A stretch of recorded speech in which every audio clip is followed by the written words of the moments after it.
Do you want to know how to choose the right niche for publishing? Then you may want to hear what my guest has to say about choosing the right niche in publishing and how he finally got it right after a ton of hassle and heartache. Stay tuned.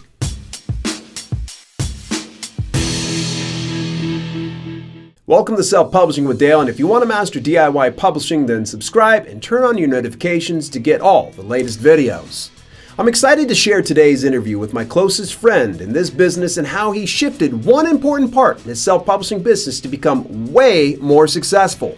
His name is Scott J. Marshall II, and he is officially known as the Dog Dad, where he offers practical advice for feeding your canine family member. But it hasn't always been sunshine and roses for Scott. In fact, you'll hear more about how he published numerous books with limited success, why he didn't profit much in a profitable niche, and how he's doing today without having published a single book for his current brand. Let's go. Man, what's shaking, Scott? How you feeling? Good, Dale. How are you doing? It's been a minute since we've got on and talked. Yeah, man. Not too many people realize this. Actually, you and I actually have our own podcast called Bootstrap Businessmen. So you and I do a lot of talking already, but it's been a while since we've done that podcast. It's like we're both working, trying to make things happen, you know? I don't know. It's weird. Yeah. Between you making courses, me making courses and videos, it's just we don't know what's up, down, and around. So, give us a little bit of a rundown, just a Reader's Digest version of who you are and how did we know each other? Well, quick Reader's Digest, I guess, version of me is I'm Scott, like Dale already said. I live out in northern Utah with my wife and my German Shepherds, and I do dog stuff. And a little while ago, would have been the end of 2015, I decided that I wanted to write a book, and it was on dog stuff, and I wrote it, and I completely had no idea what I was doing. It took me months to write it. I took way too long doing it, and eventually actually came across you through a video, a live interview, actually exactly like this one with another person involved in the publishing space, and I was like, you know what, totally on a whim, I was like, I'm going to send this guy a message on Facebook. If he tells me, go away, stop bothering me, then he tells me, go away, stop bothering me. But it actually ended up being something completely different. I reached out to you. We started talking. You started walking me through publishing a little bit, and it's turned into this whole huge thing where it's, you know, a year plus later, and we're still talking, and now we're just great friends. Yeah, man, it's funny how our relationship extended so much beyond self-publishing. So, you know, I've definitely been with you through some pretty rough patches for your own personal life, and thankfully you've been there for a lot of the successes that I've seen over the past couple of years. So, to that I'm forever indebted. So, let's talk just a little bit about that first book. What was matter with it, man? Because I remember when you came to me, you weren't too proud of it. I think that really it was two different things. I was really just unsure of the whole publishing process as a whole. It was kind of just, all right, well, I'm going to watch some YouTube videos that weren't anywhere near as detailed and in-depth as your channel has gone into. It was a lot more. There was some detailed stuff to it, but it was about 50% execution advice, 50% philosophy advice. And so I was kind of running halfway blind and going, all right, so all I have to do is put stuff into a Word doc and put it into the Amazons. So I was kind of running halfway blind there. And so I was unsure of the process, and which made me unsure of myself and just the whole thing. And second of all, I was a little bit unsure of it because, and I think this is a problem that everybody that really gets into things that they're passionate about deals with, and that's being afraid of the ridicule that comes along with putting yourself out there in the public eye and basically open to all and any type of scrutiny. And it was about, the book that I put out was about dog foods, not, you know, Purina or Iams or something like that, but, you know, what household items like apples, grapes, can your dog eat, can your dog not eat, and what you absolutely should never give them. And I was really, really nervous because food is one of those things that people have really strong opinions about. And if you don't say what they think, you are to be demonized and cut off at the knees. And so I was just really afraid of putting this permanent piece of work out there and being open to scrutiny. So that's really what was wrong with it. I was wrong with it, really. Do you think that when you were in the course of making this book, do you think that you maybe played it too safe? Oh, absolutely.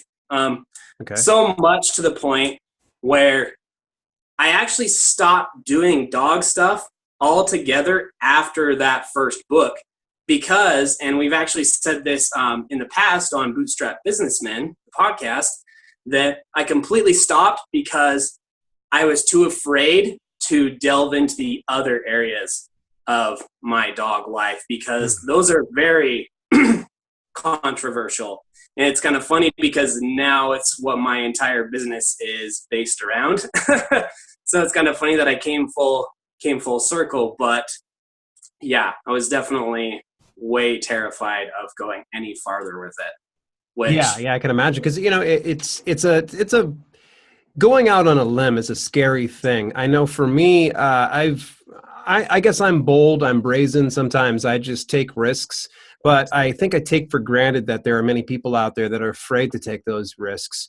And you have to kind of get a polarizing stance. And I think that that's where you're at today. You finally said, okay, this is it. This is what I believe in. This is exactly where I'm at. But before we get to that point, I don't want to get too far ahead of ourselves because we got to kind of inform the viewers about the fact that you are a best-selling author on Amazon a couple times over, if I'm not mistaken, correct?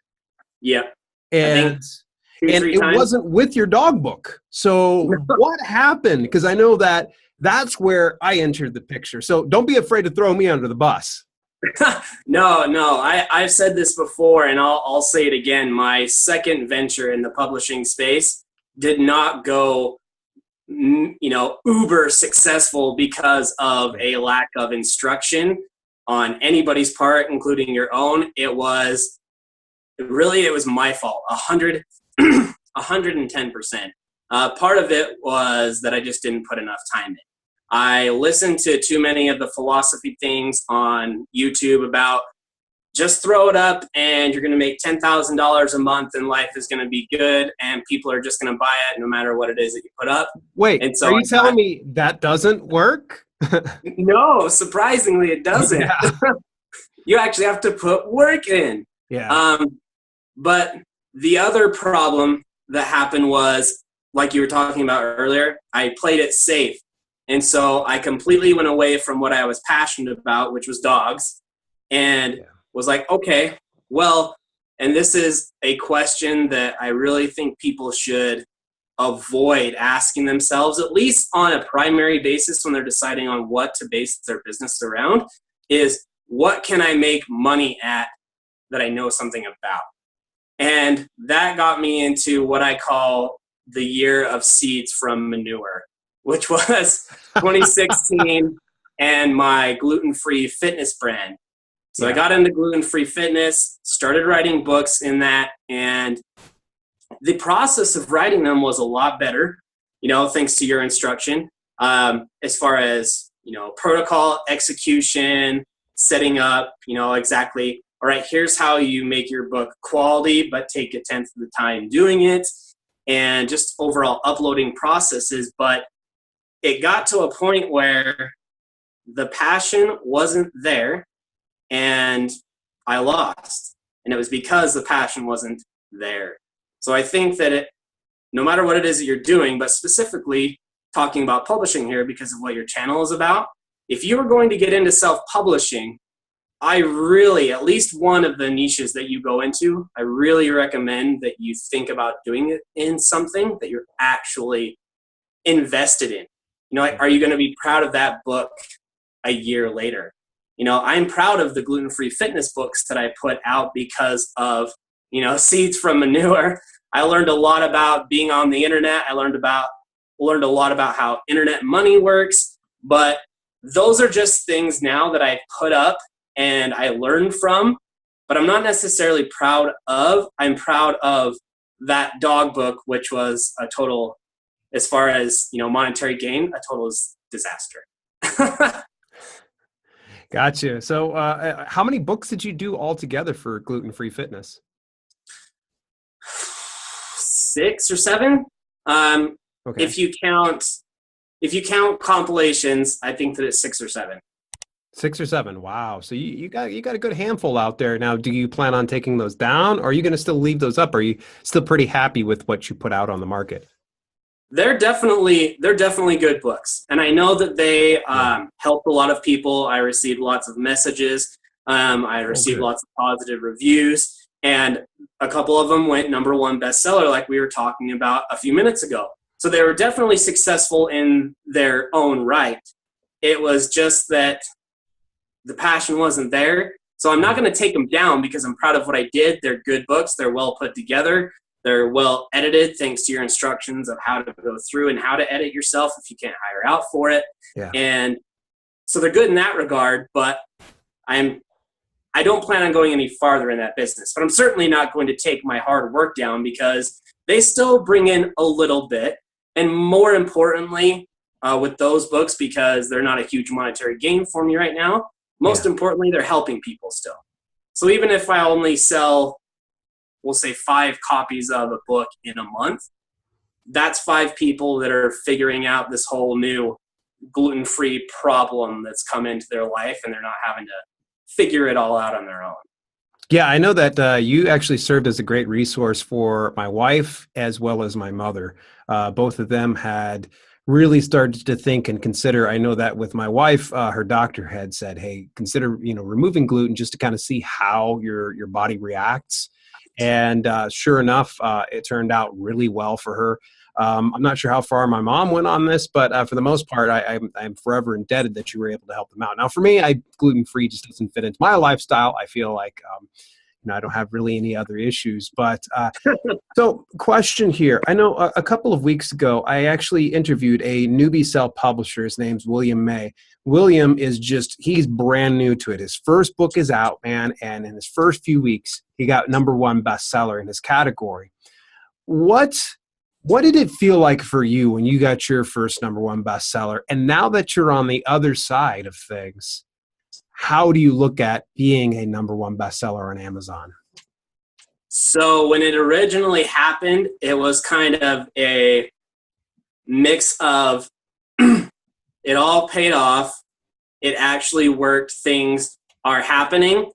And it came with a real sense of satisfaction and accomplishment and, dare I say, disbelief almost because, you want to be all hurrah, hurrah, and you want to believe in yourself and say, yes, I'm going to do this. But there's always that little grain of sand somewhere that's like, can you really do this thing that you're going after? And that's the grain that you need to shut down most of the time. But so there was a lot of disbelief and satisfaction, but then there was also a nearly immediate sense of, okay, what now? What's the next thing? And you've said this several times on your videos, and so I don't feel weird saying this at all. And if you are a #1 best-selling author, then don't feel any less for it.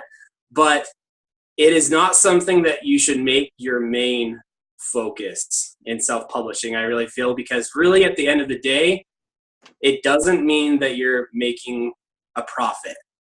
It means that you strategized really well, you put out a good quality book, but can you keep it selling well? Did you put out a good enough quality book that is relevant enough and helpful enough and is going to continue to help people? And as far as the business goes, most importantly, is going to continue to make you a profit. So I felt really accomplished and I loved it, but it is something that you should love, be proud of yourself for, and not be fixated on it and sit on it for too long. You need to go, okay, what is next? How do I keep this book high in the seller's ranks? Or how do I get more books in this same niche out so I can build on that success instead of dwelling on it? Yeah, absolutely. If I can, I'll share just a little bit of one of our personal conversations. I know it's been quite some time ago that sometimes I share with you the conversations I had with my wife. And, she was the one who kind of grounded me on that one because she was able to look at the sales reports and was just kind of like, she literally was like, I think it was, whatever, that type of thing. So really, I try to dispense to people is, okay, what do you think is going to pay the bills? Yeah. Ranking or sales? Ranking or sales? Sure, ranking is going to affect sales, but ultimately, sales are what's going to bring in the cheddar that's going to help you pay the bills and, fulfill whatever lifestyle you're trying to go after, be it, get out of your 9-to-5 job, or pay extra couple bills, or to live, financially free, if you will, eventually.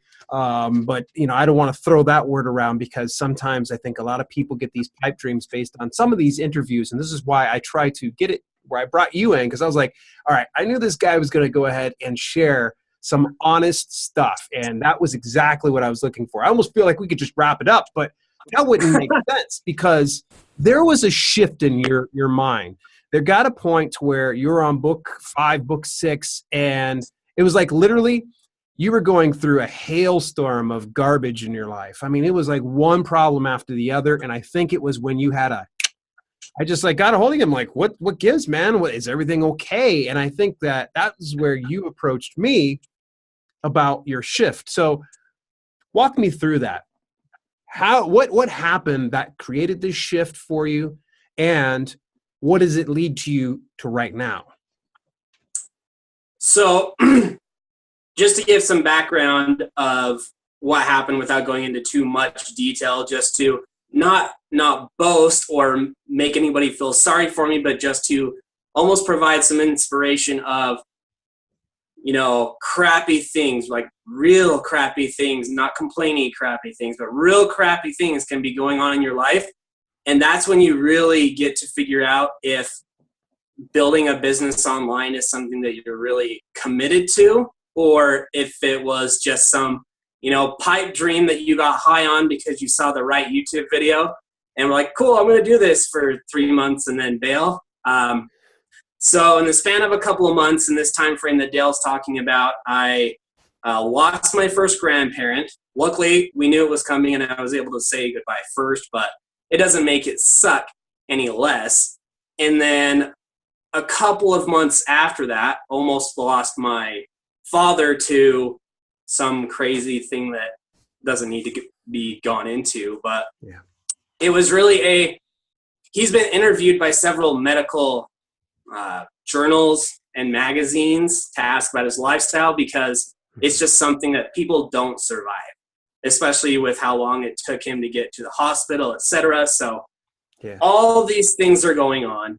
I'm putting in time, and I'm not seeing this. I'm not seeing the $10,000 a month. I'm not sipping Mai Tais on the beach, right? And Wait, where are my Mai Tais at? Someone need to tell me about that. I did not get the memo on that one, man. no, I think you know that more often than Mai Tais on the beach, it's black coffee on the counter. Yeah, exactly.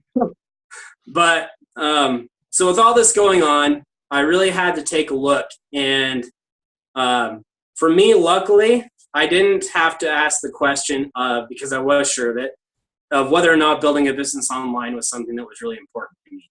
Because I'd already had that internal discussion a long time ago of, okay, why do I want to do this? I know that that's a big, pipe dream trigger word on the internet, but it's a big thing because it's really true. Why bother? So I had that why conversation a long time before that. So I didn't have to ask if I really did want to build a business online. But what I did have to ask was, not even really ask, but more so admit that, and I'm going to keep language clean here because I remember having this discussion in very, very raw terms, but the idea of writing another gluten-free fitness book right now makes me want to put my face through a table. It was just, I just knew then, after all of the stress was going, that it was just not something that I could sustain. Even if all of a sudden out of nowhere, it was something that, I was going to be making a couple $1,000s a month on, I knew that I'd just end up handing it to somebody to manage or abandoning altogether because I just didn't want it anymore. It just wasn't something that was resonating with me anymore. I had to do something that was actually going to inspire me on a daily basis and make me feel like I was actually creating some change and some impact. And so I came full circle back to the dog stuff that I abandoned for the exact reason that I should have stayed in it. And I actually remember, I think that it was in an interview, live interview. I was asked about my dog book, and I said I stopped doing them because I was too passionate about it. And now I wish that I could just go back in time and slap him in the face and be like, "You're crazy, dude, you're crazy." Yeah. But I came full circle back to dog stuff. And so now I've created my current brand, and the brand that, if it's up to me, I'm going to be in for the rest of my days until it really just that, period. Until I'm in for the rest of my days, well, that I'll be in for the rest of my days, and that is the Dog Dad brand. And the one sole purpose of the Dog Dad brand is to teach people how to feed their dogs or dog, whatever, a raw diet, which is basically, in the simplest terms, just modeling nature's diet plan, really. And I do this because it makes them live happier, healthier, longer lives. And it's not a pipe dream, it's science. We can go into that if you want to, but that's what happened. It went from, there's so much going on right now, I don't have the emotional energy to do something that doesn't inspire me on a daily basis, and it's not this, so what is it? And so, yeah, you've got 2 dogs, so you have a constant reminder every single day of them, correct? Every second. They're literally not 6 feet away from me right now behind me. They're insanely quiet. So funny. Anytime we podcast, it'll be one point or another sound like they'd start a mosh pit behind you. Well, you know what, though? That comes down to the golden rule of raw feeding and really dog ownership as a whole, which is know your dog. And I know that if I feed my dogs right before I get on a live stream, they're just going to nap. Nice. Well played. Well played. That's really good. So what have you seen? Okay. I think we've mentioned the name Dog Dad, correct? Which, by the way, before we even get too much further down, if anybody wants more information about what he's talking about, of course, go over to his YouTube channel. That is over at Dog Dad Official, correct? It's just Dog Dad. Just Dog Dad, and it's actually an orange icon. So, and I'll, of course, put a link in the description of this video here so people can go over and pay Scott a visit, say what's up, and see exactly what his stuff is about. So let's look and let's compare exactly where you're at in your self-publishing business. You take the leap over into Dog Dad Official. So the burning question is going to be is, what has your success been compared to gluten-free fitness? And I'm putting you on the spot, will we start to see some publications through Dog Dad Official eventually? So the first question is, and really what everybody's wondering is the monetary, right? I mean, we all want to see the change. We all want to help people. It's why we start businesses, but we can't stay in business if we're not profitable. Correct. And so without going into specific numbers, and I know that people make claims all the time, but this is, and Dale knows this, we've talked about this offline, but my profits, my total incomes from, gluten-free fitness compared to now is literally 20 times. Literally by the numbers, more than 20 times what we'll go really specific and say that during this first, we'll say 9 months of 2017 is more than 20 times what I made in the entire year of 2016. That's crazy. And it really is just because I made a shift that I was into something that I actually cared about, because I don't care how much you just eat, pray, love, want to be Gary Vaynerchuk, unless you are hopping yourself up on cocaine and who knows what else. We're not encouraging that. No, we're not. You are not going to sustainably work 16 hours a day. You are not going to be able to, sleep from 2 a.m. to 5 a.m. and do anything but end up turning into a zombie, you're not going to be able to do that. So what you need to be able to do is focus all the time that you can spare, especially if you're trying to get out of a 9 to 5, and really hyper focus with the time that you do have. And I think that we've talked about this before offline about people talking about hustle, and meaning that you're working, to quote you, 23 hours out of the 24-hour day. But really, if we look at the word hustle, it really means go faster, which to me means put more work into less time, because you're hyper focusing. And you can't hyper focus like that without caring, without actually going, instead of, oh, I got to sell today, woohoo, X amount of dollars, going, yes, 10 more dogs are eating raw today. Or yes, 10 people started a workout plan today. If you don't really care, it's not sustainable. You will burn out. Like Steve Jobs said, you're crazy if you don't quit. Like, you have to love what it is that you're doing, or you'll quit. You will burn out. Yeah, there's only so much willpower within your willpower tank, and it will run dry, and you can replenish it with this and that, having a vacation here and there. But yeah, you're right, if you're not passionate. So as we start to wrap up the show, I'm going to ask you one question, and it's a question that's asked me, and I want you to pretend like you're Dale, but say it in Scott's voice. If somebody were to come up to you and they say, Scott, what niche should I publish in? What would be your answer to them? I don't know, and you need to figure out what it is that you believe in. Do not go, if you hate dogs, don't start publishing dog books because you think that it's profitable. Don't be Scott J. Marshall II and start writing gluten-free fitness books because you think that you can make money because gluten-free is a hot market. I say find something that you are passionate about, and from a business point of view, more importantly, something that you can sustain long-term, something that you can spend 5-6 hours a day on, and not just not burn out, but be hating the fact that, wife, Ariane, I love you. This isn't a reflection on you, but be mad when your wife comes home from work and it's time to eat dinner because you just want to keep working, even though you've already been working on it all day. It needs to be something that you actually care about. It's just the bottom line. You can pretend as long as you want. You can be one of the people that's really, really good at it and do it for years, but it's just going to be you wake up and go, I gave myself a job. I do not want to get up and do this thing today. I don't want to do it. And then you're just in a worse situation really than you were off before, because you have the same chains with more responsibility.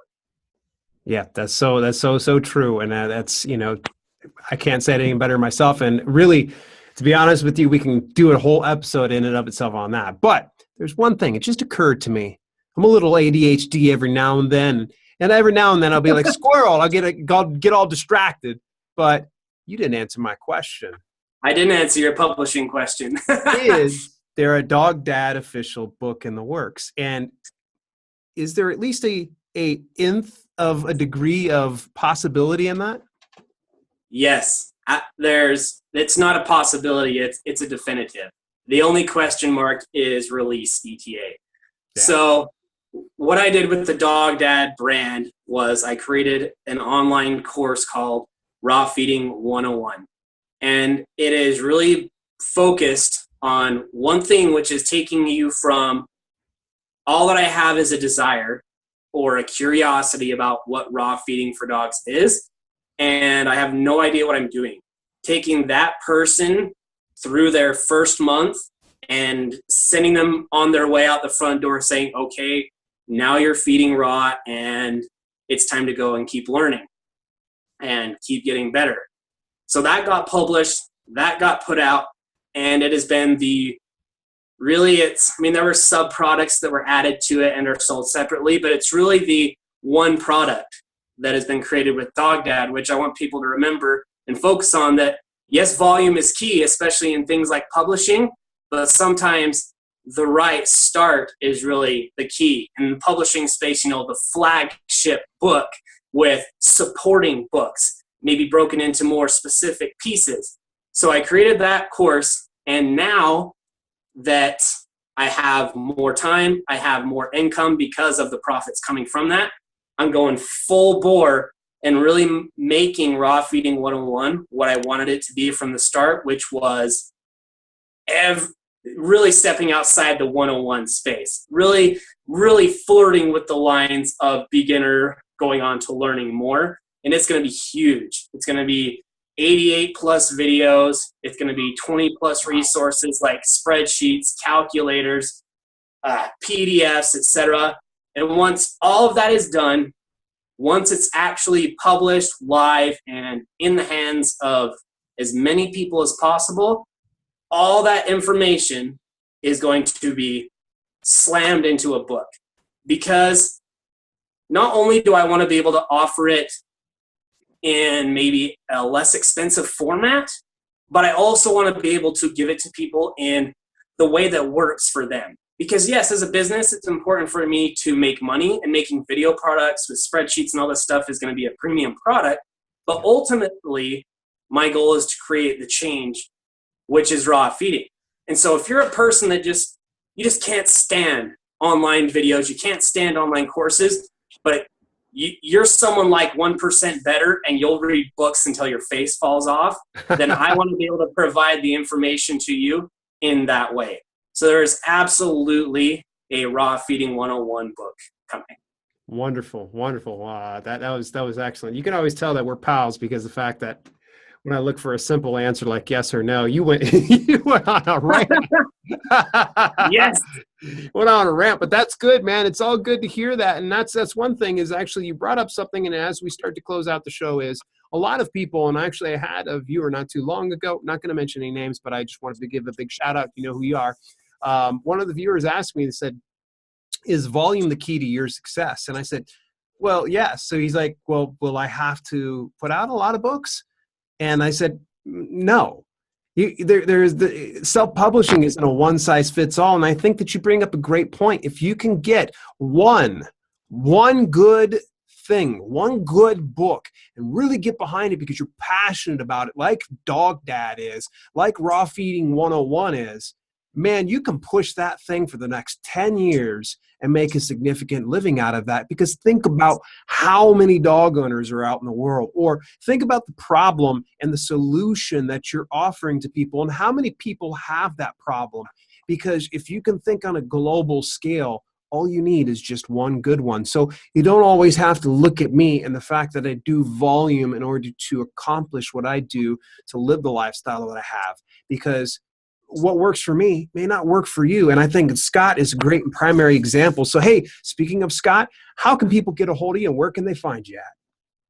Literally, I saw lots of interviews where people had 10 different places to go. So I wanted to put everything in one place, and all of it is on dogdadofficial.com. You can get to the YouTube channel there. You can get to the SoundCloud podcast there. All the different social media outlet forms. You can send me an email. You can link up with the Raw Feeding 101 course. Everything is on dogdadofficial.com. Wonderful. Any parting words as we finish up?